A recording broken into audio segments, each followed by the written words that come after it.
Welcome back. Super Smash Bros. Is a celebration of gaming. At the beginning, it was a way to showcase some of Nintendo's most storied characters, and Jigglypuff. But as it went on, it became a way to celebrate all of gaming. The game brought some of the most amazing crossovers to life, fulfilling the dream of millions of kids growing up. So instead of that, what if it was way less interesting and only had Pokemon? Okay, I said way less interesting, but let's see how it goes. So let's start at the beginning. Now the idea of Pokemon as the cast sounds ridiculous, but there was actually no shot that this was gonna happen. Pikachu was the toughest character to get into the original, as all the other characters were solely owned by Nintendo, while Pikachu on the other hand, you had to worry about the Pokemon Company. Even inside of Nintendo, a lot of people were concerned about showcasing Mario and Pikachu fighting against each other with guns and swords.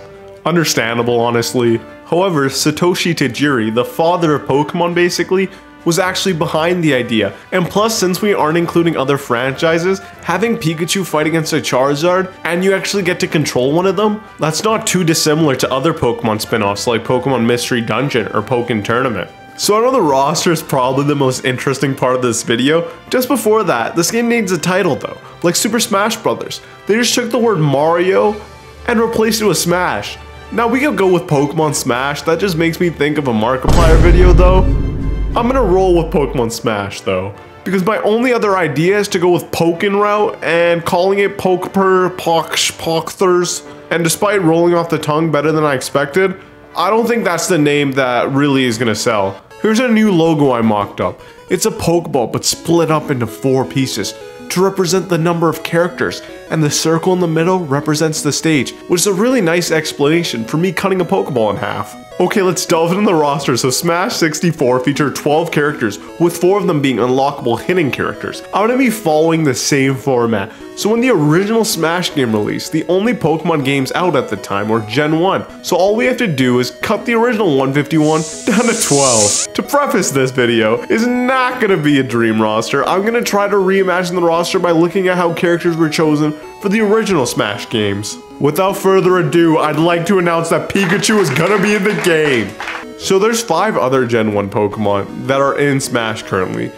Mewtwo and Charizard are definitely getting in. Since Charizard is gonna be in, I'm gonna represent the other 2 starter lines. Sakurai, when choosing a 3 houses representative, chose Byleth because if he chose one of the 3 lords, he'd be leaving all the people who chose the other ones out to dry. So if he has the option to, I definitely think he'd want to represent all 3 lines. Now the question is, do I go with Squirtle and Ivysaur, just like Sakurai, or do I pick the fully evolved versions in this case? I'll be going with Squirtle and Ivysaur. After all, it's what Sakurai went with, and it would be nice to show off the different stages of a starter, instead of going all in on fully evolved starters. Lastly, Jigglypuff. If I was to guess why Jigglypuff was in the original, it's because of the attributes it shares with Kirby. But this time, that's not a factor. There's no Kirby. But I'll keep it in. It appeared in Smash 64. It must have had somebody pushing for it. So with that, half of the slots have been filled out. Time to actually come up with some new Pokemon. My thought process is, I need 3 Pokemon to fill out the base roster, and then 3 more unlockable Pokemon, with Mewtwo being the 4th unlockable character. The rest of the roster will be made up of Eevee, Rhydon, Snorlax, Dragonite, Gengar, and Raichu. So let's start with Eevee, one of the most popular Pokemon, over time becoming one of the mascots of the franchise. Its wide variety of evolutions give way for some unique moveset potential. While only 3 existed at the time, but I'm sure you could diversify its moveset over time. Now, in the Pokemon Adventures manga, Red has an Eevee that can evolve and revert between its evolutions. That's a cool idea.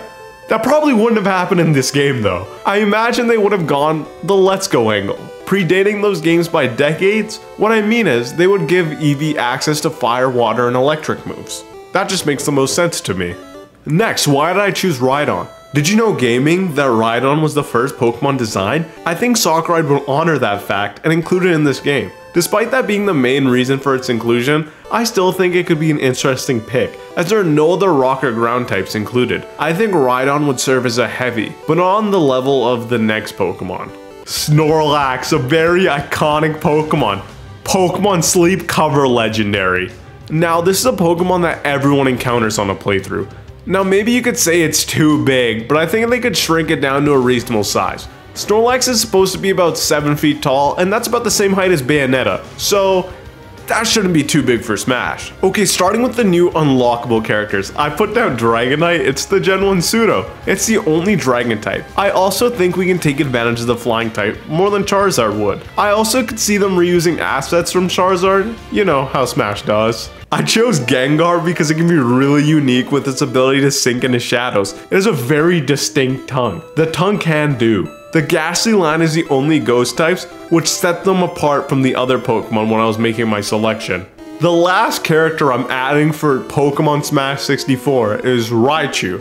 Why would I pick Raichu? It's not one of the most iconic Gen 1 Pokemon. We already have Pikachu. That's exactly why I picked Raichu. He's our Luigi. Smash Brothers is riddled with clones due to the tight time windows. So Raichu ending up in the game is pretty natural. So before jumping to Melee, I want to state the stages are going to be taken from areas in the games. As you'd expect, I would say Victory Road, the Power Plant, and the Seafoam Island should definitely be in the game. And you could have the legendary birds appear there. Also, Saffron City seems like a good bet. In terms of items, this was before held items existed, so unfortunately we can't base them all off of those. But Pokeballs would be in the game, as a way to show off more Pokemon that don't make the official roster. Also, you can replace all the food items with potions. I'd say berries, but those also don't exist. I'm sure they'll continue to add more items into the game as both series go on. Before we move on, there's one last character that is pivotal to Smash Bros. Franchise, Master Hand. Now, if Sakurai wanted, he could just keep Master Hand, but if I was to give a Pokemon this role, I'd pick Ho-Oh. It's a Pokemon that has incredible powers, such as being able to revive the Pokemon in the Burned Tower and turn them into the legendary beast. I picked Ho-Oh because despite being a Gen 2 Pokemon, it appeared in episode 1 of the anime. Its inclusion would be a good way to drum up hype for Gen 2. Alright, let's talk about Melee, the second game in the franchise. I've poured just so much time into this game. Like, I played it once for like half an hour. Though I also have never played Smash 64 at all. Before we go to the games I've played, let's talk about Melee. This game added 14 new characters to the roster, while not cutting a single character. Melee had a very short development time, probably the Smash game most famous for how little time the devs had. This resulted in a lot of new characters falling under the category of clone. So when building the roster, that's something I've got to take into consideration. At the same time, on the Pokemon side, in between Smash releases, we were introduced to a new generation of Pokemon from the region of Johto. So now I've got to squeeze 251 down to 26, while also valuing the new 100 Pokemon, while still giving some consideration to the popular Pokemon that weren't included in the first game. So let's start crafting a roster. I think starters would make the best way to open this part of the video. So I'm going to be representing all 3 starters again. The question is, how am I going to do that? I will once again be going with 1 in each evolution line. I definitely did not want to just copy what was done last time. So instead, I decided to go Cyndaquil, Bayleaf, and Feraligatr. The biggest reason I chose this was because Bayleaf makes the best clone. And Melee has a lot of clones, so I gotta get them where I can. I think Typhlosion, despite being the same base stat total as Charizard, would not fight the same way as a Charizard does, so it can't fit my clone quota. So I opted to go with the first stage Cyndaquil. It'll be a small, fast Pokemon, like a fire type Squirtle, shooting out embers and flame wheels. Feraligatr was chosen a bit by default, but I think it makes for a unique Pokemon if the devs played into its Gator attributes. For another 3-for-1 special, we have the legendary beasts of Johto. Yeah, all 3. If I was gonna pick one, obviously it'd be Suicune. After all, it's got its own game. But yeah, Raikou and Entei are gonna be Suicune clones. Swap out those Aurora Beams and Hydro Pumps for flamethrowers and discharges. Having a big quadrupedal Pokemon is something I haven't added yet, which gives them a unique way of moving around. But also, after they made Suicune, they would reuse a ton of those animations for Raikou and Entei. Plus, they have other fire and electric types that they can take moves from. So one of the big things in Gen 2, they added a lot of new evolutions to old Pokemon. So I wanted to show this off by adding Scizor and Scyther. This is the Marth and Roy of this game, so expect Scyther to just be a really bad version of Scizor. Gen 2 also added the Steel type, giving it more reason behind this pick. I don't think Scyther would be as cool as you'd want it to be, since it would have to copy a lot from Scizor, when you'd expect Scyther and Scizor to have different fighting styles. But at the end of the day, I think they're both cool Pokemon. They're the first bug types I'm adding as well, and amongst bug types at this point, there's not many cooler options, and none tick off as many boxes as these two did. On the flip side of adding new Gen 2 evolutions, we have pre-evolutions in the form of baby Pokemon. So welcome Pichu and Igglybuff, two very easy clones to add. With Pichu actually being added, he was a no-brainer, he's in the actual game. Now Pichu is another Pikachu clone, but hopefully they would have made Raichu more unique by this game. Plus its gimmick of hurting itself should differentiate it. Also, Toon Link and Young Link exist for Link, so I don't think this is so strange for Smash. Igglybuff is really just a roster filler clone, I'll be honest. The next Pokemon I'll be adding is Meowth. It's one of the main characters of the anime. Besides Pikachu, what Pokemon's appeared more? It's also a Pokemon that has noticeably been shown a lot of love when it comes to forms. Despite those examples being more recent, I think the anime is enough of a reason for Meowth to be included into the game. So we added a Steel type, so let's include a representative for our Dark type. And I can't think of a better option than Tyranitar. Now this probably could have been my Rhydon clone, but I did not plan Tyranitar as one of the clones in this game. It's the first Dark type Pokemon included, so I'd expect it to know moves like Crunch and Dark Pulse. Game Freak loves Kaiju/Godzilla Pokemon so much. I'm sure they'd love to include the Gen 2 Pseudo-Legendary. That leaves us with 2 remaining slots, so at this point I checked to see what types I hadn't used yet, and luckily there was just 2 left, Ice and Fighting. Good thing Smash isn't a fighting game, right? I feel really bad about not including a fighting type. For Ice I went with Sneasel. This is our Sheik of the game. Unfortunately I could not think of a good transforming character like Zelda/Sheik, but at the very least Sneasel will have a very similar playstyle to how Sheik played. As for the fighting types, Hitmontop and Heracross barely missed the mark. They were really close, but I decided to go with Machamp as the right pick for our first fighting type. Its use of 4 arms could make for a cool grappler style Pokemon. Ultimately, I felt a little guilty picking Hitmontop, so that's why I didn't go with it, since I'd be disregarding the other 2 Hitmons. As for Heracross, I already added 2 bugs, and Melee as a game has more than enough bugs to begin with. Finally, the game that introduced me to the series. So Brawl is the first game in the series to cut characters. So in the original game, Dr. Mario, Pichu, Roy, Mewtwo, and Young Link kinda were our cut characters. In the example of Young Link, he kinda just got swapped for Toon Link, so I'll be paralleling that by adding Weavile and cutting Sneasel. Now we have 3 clones left to cut and 1 rather big character in regards to Mewtwo. So Roy aka Scyther is getting cut. Pichu aka Igglybuff is gone. But don't worry, Pichu is still getting cut as our Dr. Mario allegory. Finally, our Mewtwo equivalent is Tyranitar. I think that's a character that will genuinely be missed, like Mewtwo was. Now let's move to some additions. Between Brawl and Melee, all of the Gen 3 Pokemon games were released, as well as Diamond and Pearl being the most recent games out at the time. So to get this out of the way, the roster is organized in Pokedex number. And as of Brawl, the characters will have series symbols that represent what region they're from, as we have 4 at this point. We have 18 new characters with 2 new regions and a Kanto remake. So I'm taking up 6 spots for starters?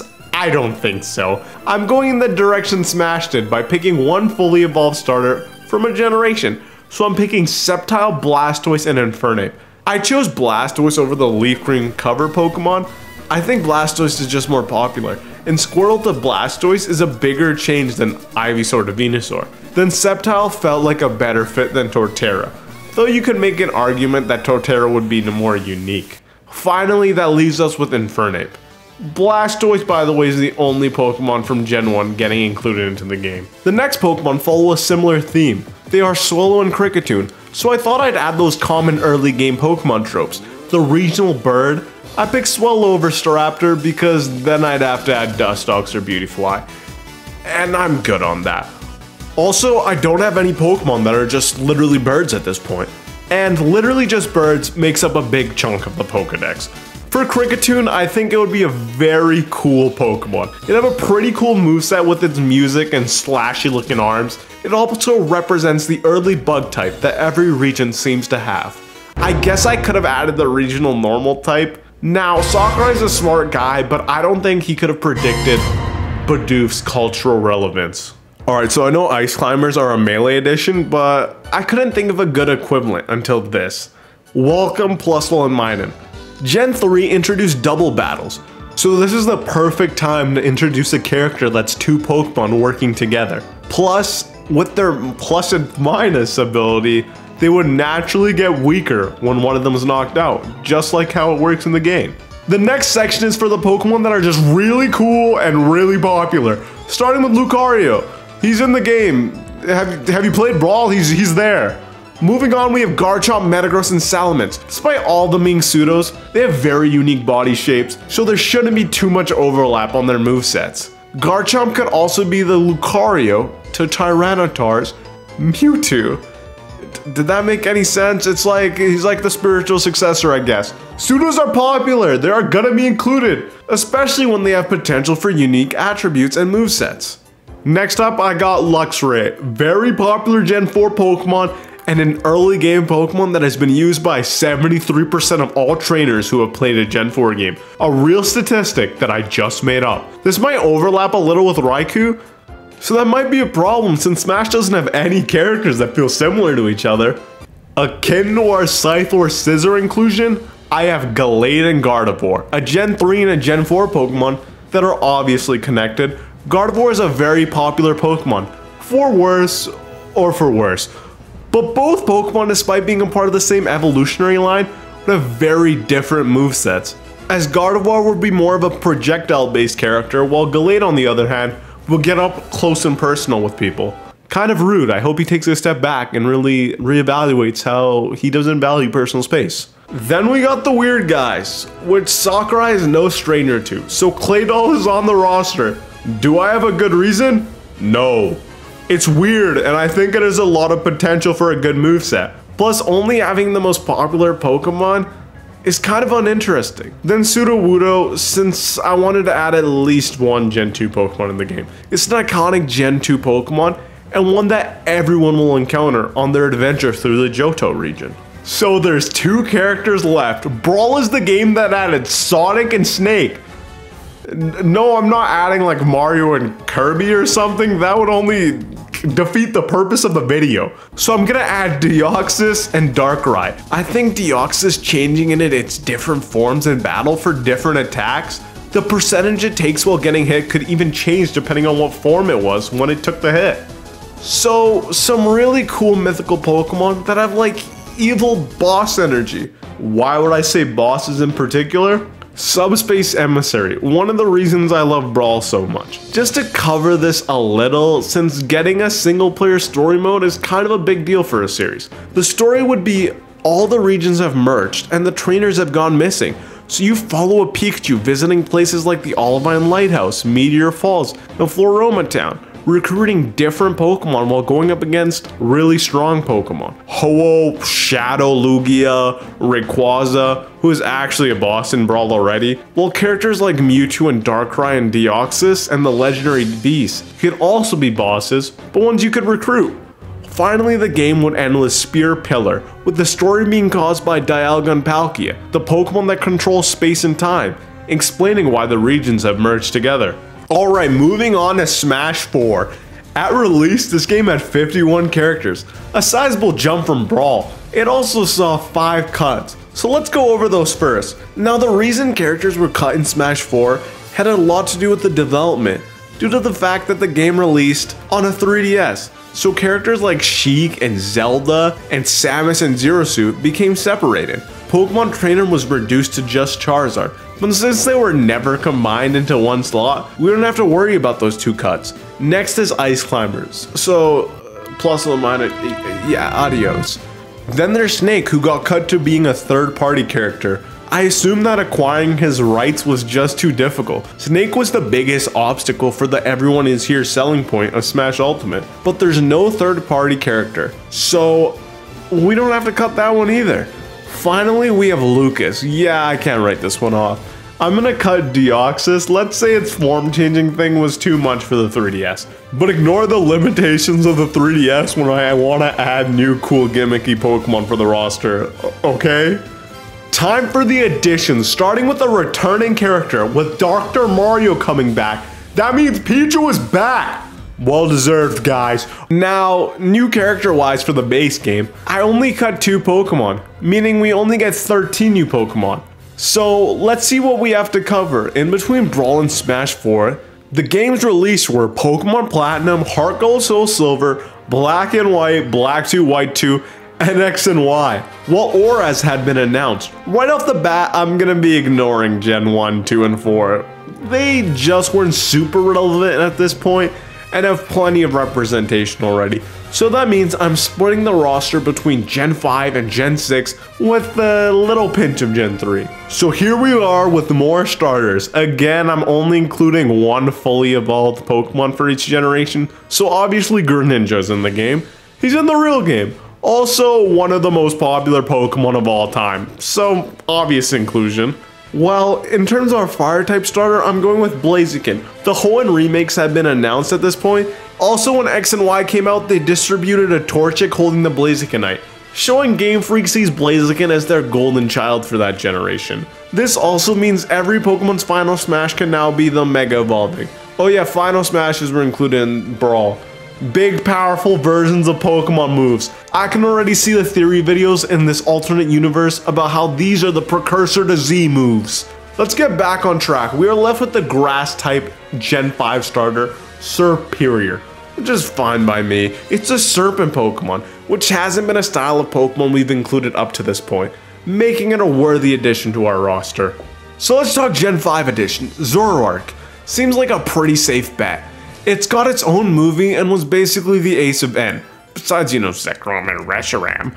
It was definitely a Pokemon Game Freak looked at to be another cash cow for them. Let's continue the theme of champion aces with Volcarona and Haxorus. Volcarona is a very popular Gen 5 Pokemon and is our first airborne bug Pokemon we've added. Maybe you could have Fiery Dance be a mechanic to boost your attack. Though to be game accurate, it'll never activate when you need it to. Then Haxorus, I wanted to add a dragon that wasn't a pseudo-legendary, and it being the ace of the champion, gave it a nice edge. Our last Gen 5 addition is Meloetta. Not the most popular and memorable Gen 5 Pokemon, but I chose it for its ability to swap between its 2 forms. I think that would be a bigger part of its character. Not just transforming during a Final Smash or just during random one-off moves. Something that you can swap between by using Relic Song, just like you can in the games. Oh yeah, lastly Bravery, because America. Alright, Gen 6, we have Sylveon. Now I haven't introduced any evolutions up to this point, but I thought I could break that streak since Gen 6 introduced the Fairy type, and that was a big deal at the time. So I have a very popular Fairy type coming in the game, since that was a must. And evolutions sure are popular. Then I got Talonflame, another bird, but this one's fire. Now, yeah, I already have another regional bird in the game, but Talonflame sticks out more than a lot of the others do. That is probably due to the fact that Gen 6 had such a small regional dex though. Now, Aegislash is a must. Its stance change ability would be a super cool mechanic in this game. It's a very unique Pokemon that would stick out a lot since I haven't added any object mons up to this point, making it feel unique, and plus, it's just an iconic Gen 6 Pokemon overall. Then, paralleling my pick of Haxorus, I went with Noivern. It's just more unique than Goodra would be. With its gigantic speakers and a bat-like body and attributes, I think that could serve for more inspiration when forming a moveset. My final pick is another weirdo pick. I went with Malamar. With its squid-like body and its psychic abilities, it's also a full-blown supervillain in the anime.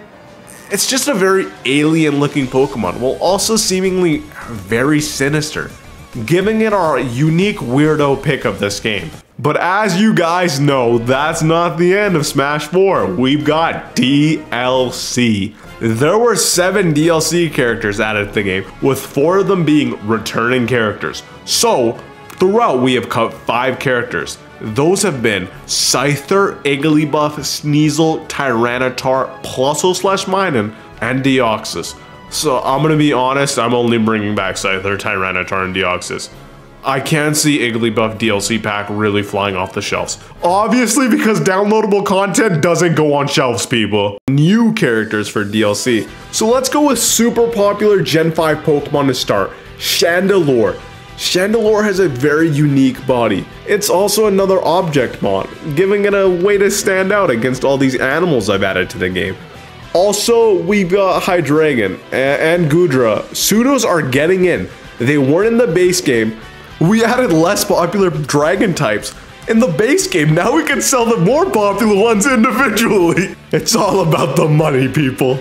Alright, then finally Zygarde, our first cover legendary. Oh, it's not a cover legendary technically.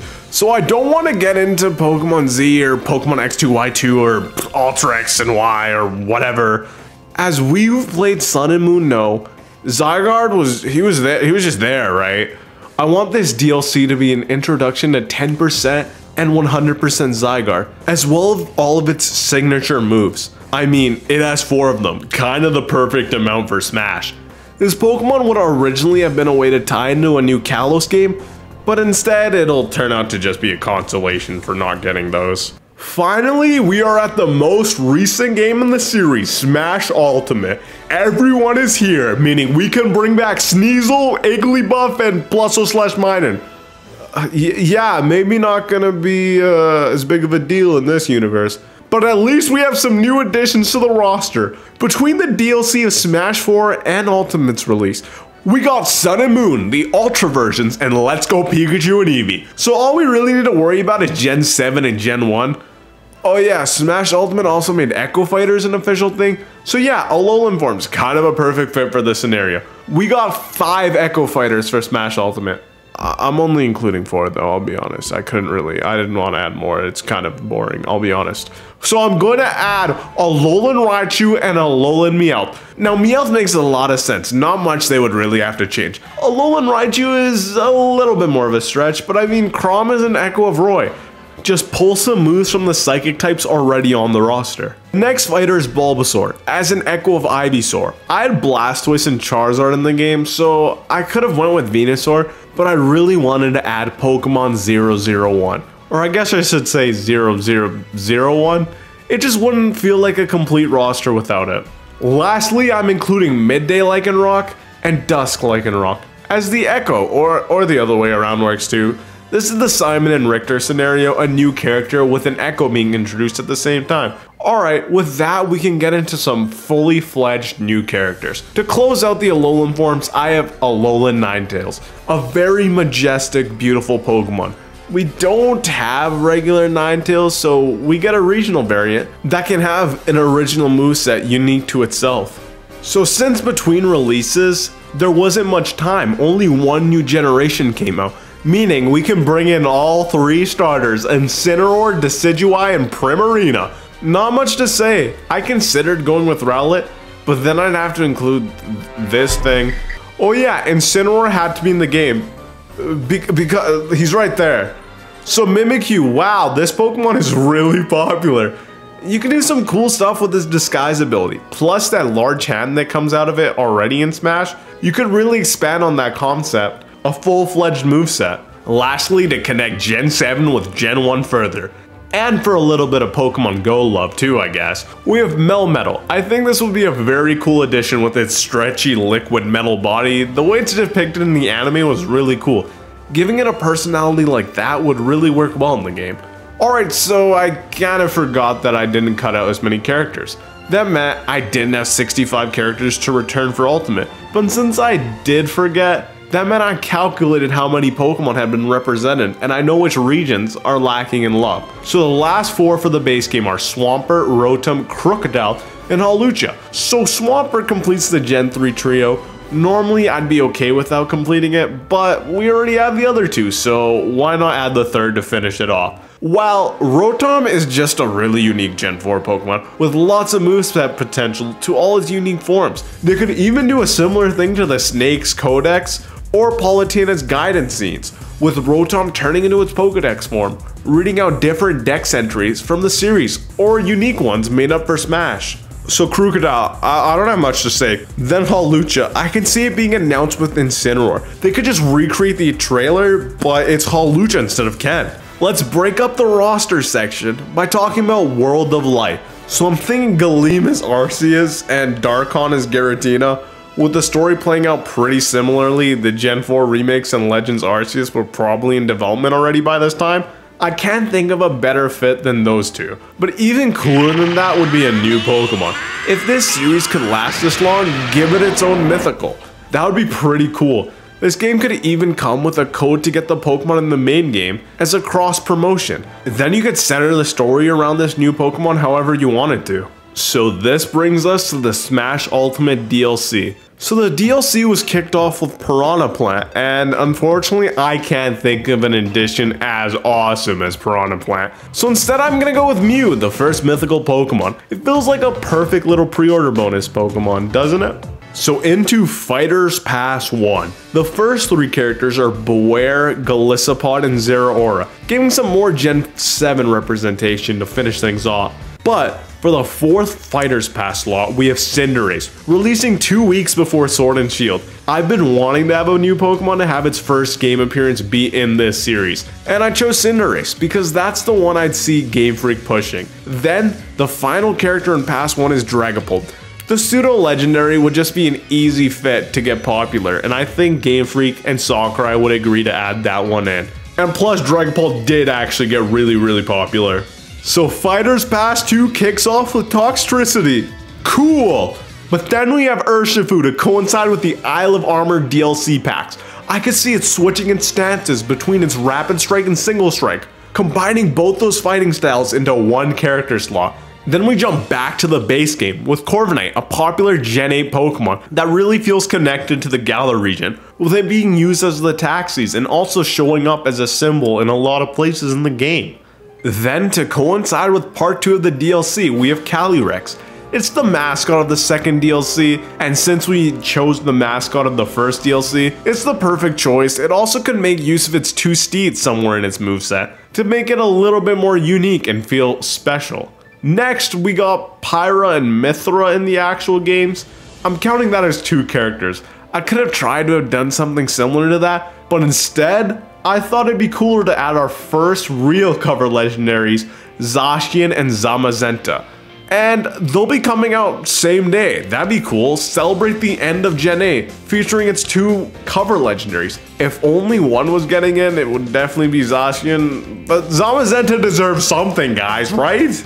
Bringing us to the last and final character of the DLC, Ho-Oh. I made it out to be basically the Master Hand, a Pokemon that was there from the very beginning, integral to the story of this series. They said it was too big, but it made it in. I think that's a pretty fitting way to end the roster. And finally, I want to announce I made a new channel. And I've uploaded my first video on this channel. So if you enjoy my videos, please go check it out. Show some support, subscribe, like, comment there and here. And with that, well, later.